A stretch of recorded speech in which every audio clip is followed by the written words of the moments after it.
No, I don't do this sort of thing from scale 1 to 10. No, I know what I want to do, you know. In my case, I'm placing a lot of emphasis on the reform agenda.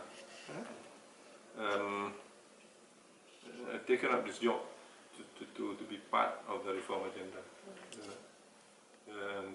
Giving myself my own grades is not part of my reform agenda, so let it lie. But from the response of the Member of Parliament and public, you are much more than average. I don't know, public perception, you know. Some people will condemn me, I'm so used to it, you know, as a judge. They win cases, they praise me like, you know, to high heaven, and then they lose, they say, oh, what kind of a judge, and blah, blah, blah. So that's life. That's life.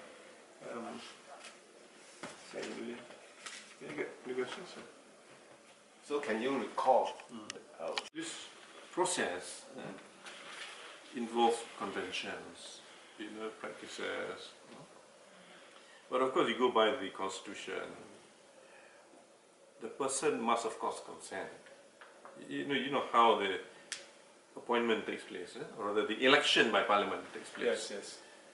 The person must consent, because you cannot put in a motion and suddenly say, I never said I would want to be speaker. So there must be a consent obtained first. What form it takes is convention, right?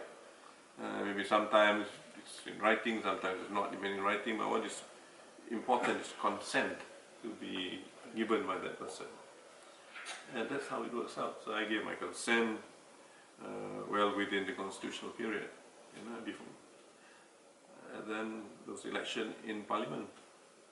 So no talk of letter of appointment, all that. It was speculated in the press, no such thing as a letter of appointment.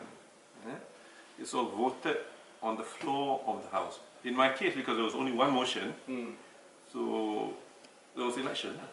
In the case of the deputy speakers, there were 3 candidates, 3 motions, so they voted on it. There was some balloting done, it took a bit of time. But in my case, it was more dramatic, they walked up. Anyway, everyone has a right. But still some opposition member of parliament, the question about your appointment is improper, not within 14 days before the meeting starts. It's a whole story. Whole story. Like I said, it's convention, plus provisions in the constitution. So you can't speculate, there's no end to it. Yes. Until there'll be closure on that. So before you, do you have any psychological preparation to face those bad boys? You know, some of them are very destructive or negative, like to make troubles. Let's look at this way. Look the at way this way, how you handle them. Look at this way. Many of them are friends of mine. You know, it's not as if I walked into the room, even before my appointment, friends of mine. Walk into the room, I know no one. I know lots of guys here. You know, so that's not much of a problem. And I have been in Parliament. My first visit in Parliament was as a student, you know, in the 60s. Yeah, when Tun Mahathir was a backbencher, Tan Chikun was still around, and all the big guns of those days were still around. I saw them debating, they were student days. And then over the years, I have been in and out of Parliament in different ways. When it's in Securities Commission, I used to be here quite often, writing my answers to the ministers when people ask questions pertaining to the securities industry. I used to provide them the answers. And you sit at the back, as many of the officers do, giving the impromptu, you know, answers in case they get stuck. I used to do that. So I know very well the processes of Parliament. And as a lawyer, you know, of course, there were cases dealing with Parliament. And as a judge, I even wrote judgments on, you know, breaches of discipline, privileges, you know, looking at standing orders. So looking at standing orders is not as if last month was my first opening of the book. I've been looking at it over the years. I'm also a researcher, an academician. So position of Parliament, how Parliament works, it's not something which is strange territory for me. I know basically what the legislative process is. First reading, second reading, committee stage, third reading, how debates take place. Right? So I come in not on an empty slate, as some people would like to think. You don't need to be an MP to know how Parliament works, basically. Sometimes an MP may not know the intricacies, because you need to look at the rules, regulations, the constitution. These are also very important. It's important because sometimes they will ask you to make a ruling. So the speaker cannot simply say, without thinking, this is my ruling. You got to look at the rules and the practices, consider it carefully, and then you give a ruling. So all this legal training, I think, can be useful. So what Parliament is, what duties of the speaker are, I know. Even if I do not know, or even if I had forgotten, and just open the Constitution and the rules, it comes back to mind. So I'm not saying that I know everything. It's an experience. No one can claim to know everything. So we all learn, over time, gain more experience. Sometimes what you think is the correct answer 20 years ago may not be correct today. Given that you are in the environment, you appreciate the rules better. Maybe you want to revise your earlier conclusions, things like that. So you learn all the time. I'm not one to say that I don't need to gain experience. I have to, particularly when it comes to the processes, the practical aspects of the processes. You must know that one. I'm mindful. So can you elaborate more about this part, your friendship with them? Well, what kind of members of Parliament are closer to you? Well, I won't differentiate. Some of my friends are in Barisan or UMNO, some friends in PKR, some friends in Amanah, some friends are in PAS, some are independent, some are my former students. So I know quite a few, actually, if I count, I know quite a few. Former students? Yeah, some former students of mine too. So, because I've been teaching law, constitutional law, and administrative law too. So it's nice to know that there are familiar faces. And I was in politics too. I stood for election, So I had a very career, although I lost. But I stood. So I know some of these guys are working with me in the political process. So you have friends here, you have students here, so you means that you will face less trouble when you check. I don't know about that. Because they still respect you. No, but it's familiarity. They know who I am and where I stand on certain issues. But of course, when you are a parliamentarian, you got to fight hard for your constituents. So friendship aside, they have to fight. When you or argue, fight, maybe you'll say you can shout in parliament or whatever, but they have to adopt, propagate, and advance the case for their constituents too, and of course the respective political parties. We understand that you can be UMNO, you can be PAS, you can be Amanah, you can be Pakatan Harapan, or independent. independent MPs from Sabah. Have you ever thought of rejoining politics? Because in politics for a long while. Even way back in 1979, was it? I co-founded the Party Nationalist Malaysia, which is dead by now. Party Nationalist. NASMA it was called, right? Together with some of the trade union guys. But the party didn't get on because it was meant to be a multiracial party. I think time was not right for a multiracial party at that time. I've also been a member of UMNO at one time, and then I was a member of PAS, now a member of Amanah. But as a speaker, I have relinquished my party positions. Because the speaker cannot be political. The speaker has to be neutral. Yes. Neutral. Even though the speaker might be a member of a political party, he must not participate actively in party politics, which is, I suppose, the best rule. So that you are seen as a speaker of the entire house and not the speaker of Pakatan Harapan. You know?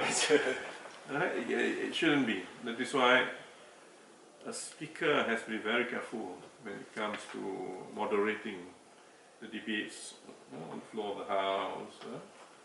You cannot be partial. It will be a great mistake if I'm partial to one side or other. Because really, a speaker cannot decide anything.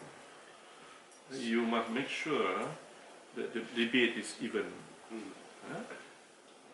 And then when people vote on anything, it's not because the speaker wants it to be so. It's like that. So do you think that your deputies impartial enough when they chair the meeting? Why not? Yeah, deputies are very impartial. They're very impartial. Because I think we know what our job is when we go out there. Because there are still politicians, other than deputy speakers, there are still politicians. Unlike you are fully neutral. Yeah, because they are also MPs. Yes.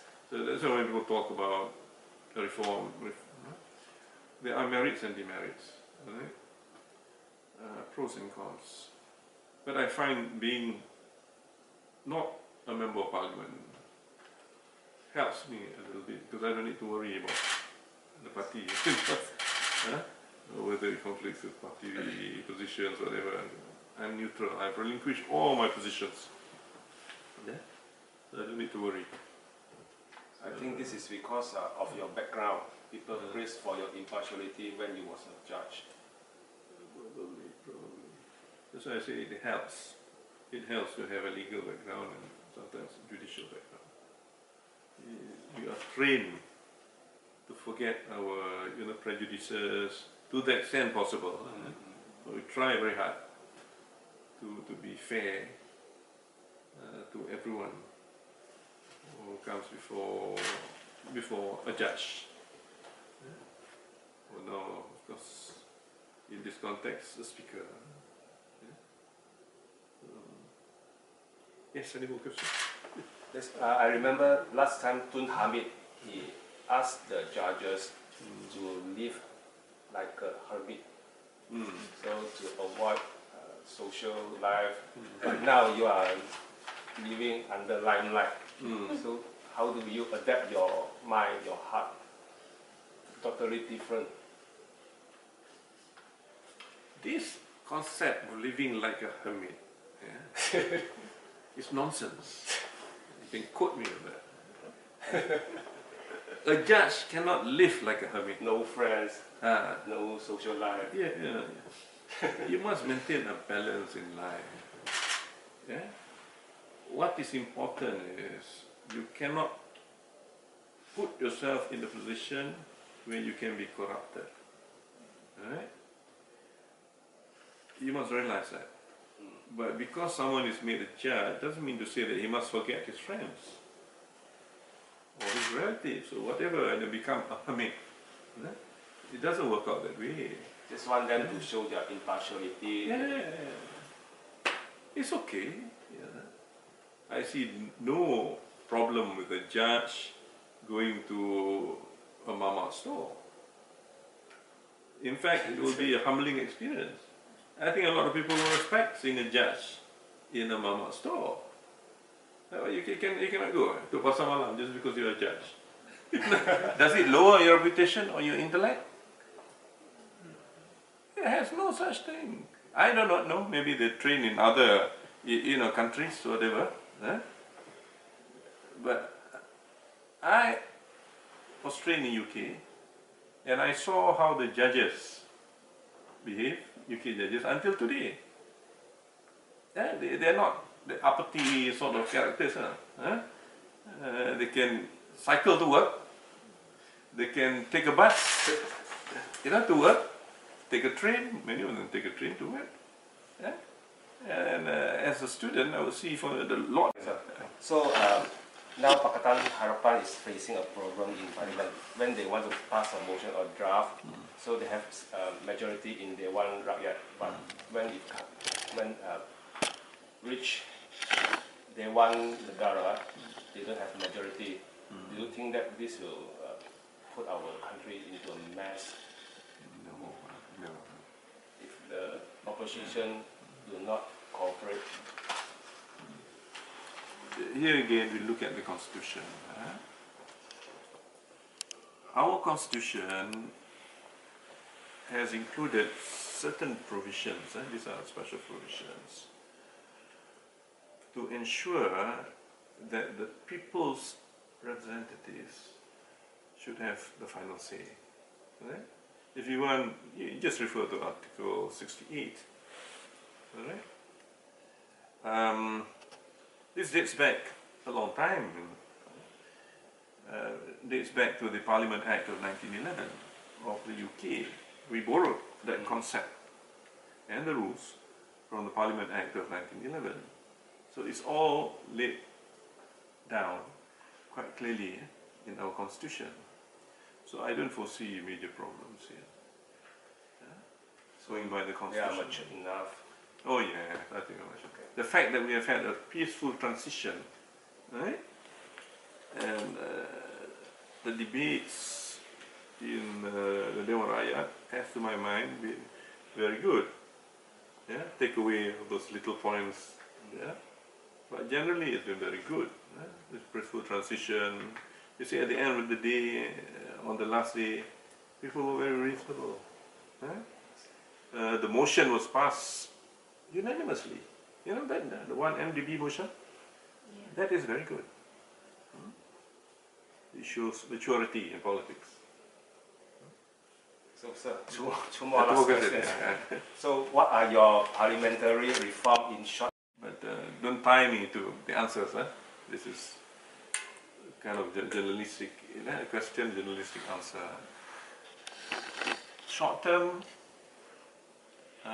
we would like to see the committee system in place, fast. Already we are moving. We have more or less determined what the select committees will be. So now we have to man the select committees. Okay, we will need to call the selection committee to meet. And then get the names, right? And then we'll move on from there. And then we'll work out what the rules and the terms and conditions of each committee should be.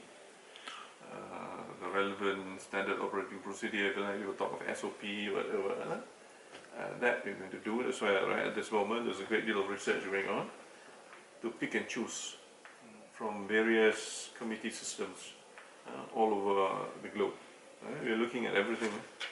UK, Australia, some people are even looking at Norway. We've got researchers who are looking at the Bundestag system. Not Taiwan. Taiwan, no one has seen it yet. But if the system is good, why not? We'll have a look at it. Really, even on Northern Ireland, India, some countries have got a longer history. But the committee system is actually quite new, since the 1960s, which is quite new in terms of parliamentary history. And the countries have evolved over time too. Some have got a lot of select committees, some have got fewer. So we look at jurisdictions which are similar to ours. I don't think we want to have a committee, there are select committees numbering 30 or 40, we don't want that. New Zealand, for instance, got only 15. Small country. I think some of the Scandinavian countries have got very few actually select committees too. But each country will have select committees to mirror their own expectations. It's not the same throughout. Some have got select committees on topics which are nearer to their politics. Some are very different. To give you an example, some countries put a premium on defense and foreign affairs. Some countries think that okay, defense will have, but foreign affairs maybe not so urgent in terms of priority. You don't need a select committee for it. Some countries say, oh, education is so important. Some countries say, no, you'll just lump education and health and social services together under social services. Things like that. So we have to work out over time what will be the most efficient and most optimal arrangement. So our priority, Malaysia? Malaysia, well, we have named the committees. Okay. Just to kickstart. Okay. As and when we feel that we need to have committees covering other topics, then we add on. So I think we prefer to be a bit cautious. We can't be too ambitious, or just because we have a reform agenda, we do things which are perhaps not achievable. Because there are things we have to look at too. Staffing, budgeting. Cannot work on the existing budget. We need extra hands and budget. So that's one thing. The committee system. Of course, I'm also looking in the near, immediate term rather. That's what I've been discussing with you. Changing the mindset, the environment, which is very important to my mind. Other people don't seem to talk about it that much. You have to change parliamentary culture. That is a start. Even little things like media having access to parliament, I have to address it because it is important in the general context of having a good parliamentary culture. Type of debates that we have, make sure the MPs understand, training for MPs, profiling, what's the catchword in terms of training, skills enhancement. That's something, which is what we are going to do. October, isn't it? In terms of translation. We need to be trained. That's the more immediate ones. The other things, of course, a long list that can come slowly as and when we have the financing, the infrastructure enhancement, libraries, research facilities, First-class parliament. Rooms. First-class parliament? Who said first-class parliament? I don't know. No, I view it slightly differently. I don't think we should be that kind of ambitious. I do think it's achievable within 5 years to have world-class. I think we should aim for parliament for which we can be proud. A more mature parliament, an intellectual parliament, an efficient parliament. It may not achieve the standing of House of Commons or Bundestag or whatever, but if it achieves efficiently what we as a nation can hope to achieve, then I think the job is nearly done. Yeah?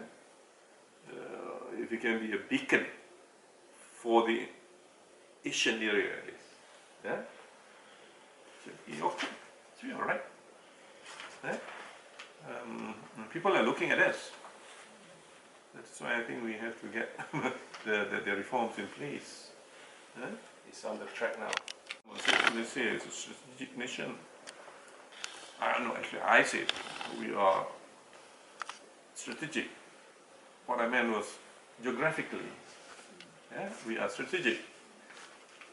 But the person who was with me said, no, it's more than that nowadays. We are strategic also in the economic sense, because we are a trading nation. And further to that, we are strategic in the sense of being a beacon for democratic reform. Right? Because we have shown to the world at large how we can achieve a powerful, peaceful transition after 61 years of rule by a single party, more or less, or collection of parties. Peaceful, and the rules are in place, the system functions better. Even better. So other countries are looking at us. Yeah? Because I think the mature countries are very interested to make sure that whatever we have works, because it's good for the region. Yeah? So everyone will have a role to play, actually. Yeah? And let's make it work. Yeah? Can achieve world class, good. But regional class, just as good. No problem. So my last question. Yeah. So no offense, are you really 69? By the day. Yeah, I'm 69. Soon will be 70. I think I'm not the first person to ask this question, right? Yeah. You look younger than your actual age. How do you keep your good health?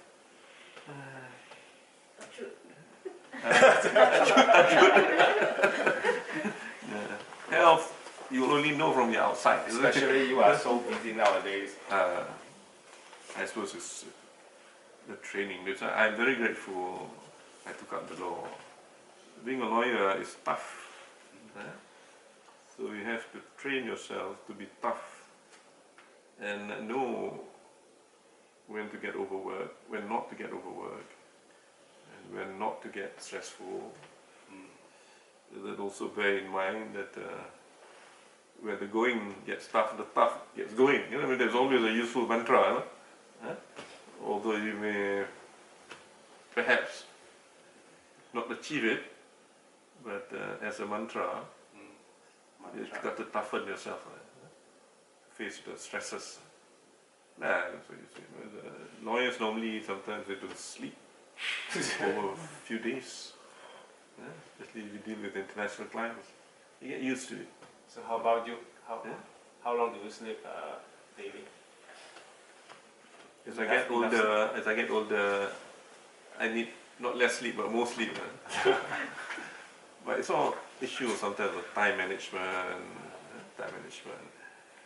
and knowing when it is inefficient to continue working. Sometimes you're bluffing yourself, that you got to keep on working.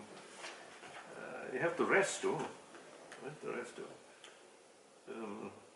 Sometimes when you can work from home, you work from home. That's what I used to tell my young lawyers. I see them working in the office at 12 o'clock, 1 o'clock in the morning. They go home and work. Especially nowadays, we have electronic access to anything you want. Work in a good environment, maybe exercise a bit, learn how to cope with stress. So these two ladies are told the same thing too? They're okay. From what I see, they're stress-free.